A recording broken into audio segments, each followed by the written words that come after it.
Alright, hello everyone. Today we're going to be doing another video on Minecraft once again. This is a tutorial video on how to make this brewer right here. It's a very simple brewer. I made more complicated versions in the past, but that used a lot of resources, and a lot of my content now is kind of made for early games, so I try to, have a little bit less resources used.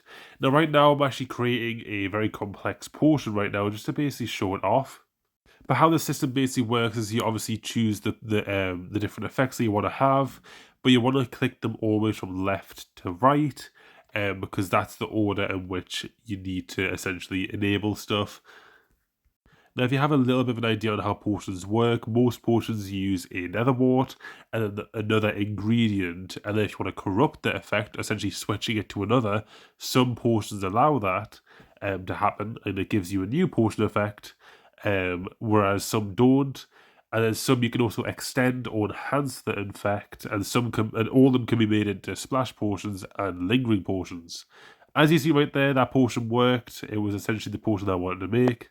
Now, to actually get started on this tutorial, you want to build a line of 23 blocks. Now, I actually paused right here because I was just making sure I was right.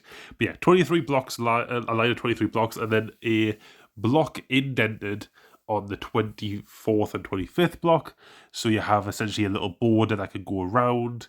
Now you can obviously design it in any way that you like, but I'm designing it this way. You want to put a dropper into a brewing stand, and then 21 more droppers go along here. These will be all our ingredients.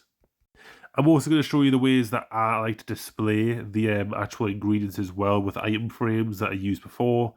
You guys can copy it if you want. You want to put buttons underneath every single one of these droppers, so that you can actually activate the effect, the items to go in these hoppers right here. So you put hoppers going all the way down on top of these droppers, but you want to basically have them all going towards the direction of the brewing stand, as you can see right here. Now I actually messed this one up. I placed it on the wrong block. You need to actually put the hopper on top of the brewing stand, so that all of them go into this brewing stand right there. And then we're going to put item frames on every single dropper, and then we're going to put items in them as well. And that I'll do later on. But this will obviously keep us on track to know what the hell is in our system.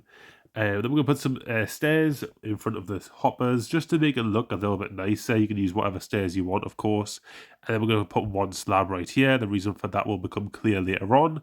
So now you want to put a hopper into the brewing stand, and then a comparator coming outside of it with a dispenser on top.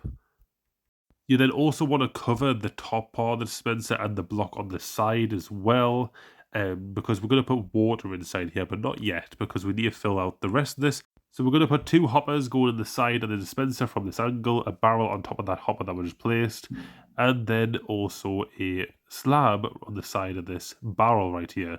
And then we're going to put blocks going all over the top right here.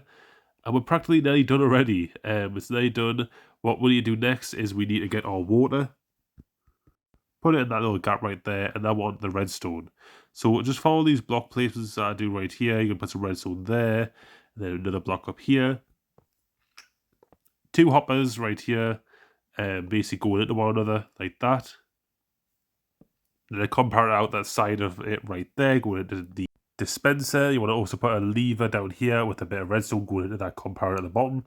I'll put another comparator up here, and then a block coming off from that comparator with a redstone torch. That's all the redstone done right there. Now we need to fill this bad boy up with all the items that it needs. So first of all, we're going to do all of the item frames, and you can obviously copy all the text here. Now the grey text basically means you can corrupt the effect, and the grey text will be the corrupted effect.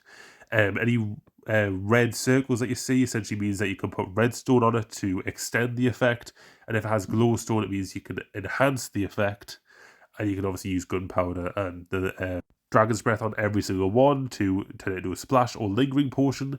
So you want to fill up this dispenser here for all the fuel, and you want to go along the back, and in the dispenser on the back where the water is, you want to fill that up with glass bottles.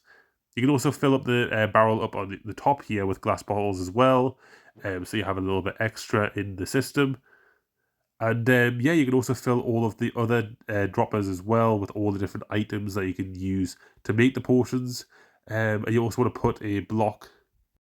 And you also want to put a block in this hopper right here. It doesn't matter what block it is or item. You just basically want to make a clock right there. And obviously that item acts as a clock. And yeah, that's it for this right here. That is how you make the brewing station, I guess you could call it. Hopefully this was helpful for you guys. And yeah, I'll see you guys in this video. Bye for now.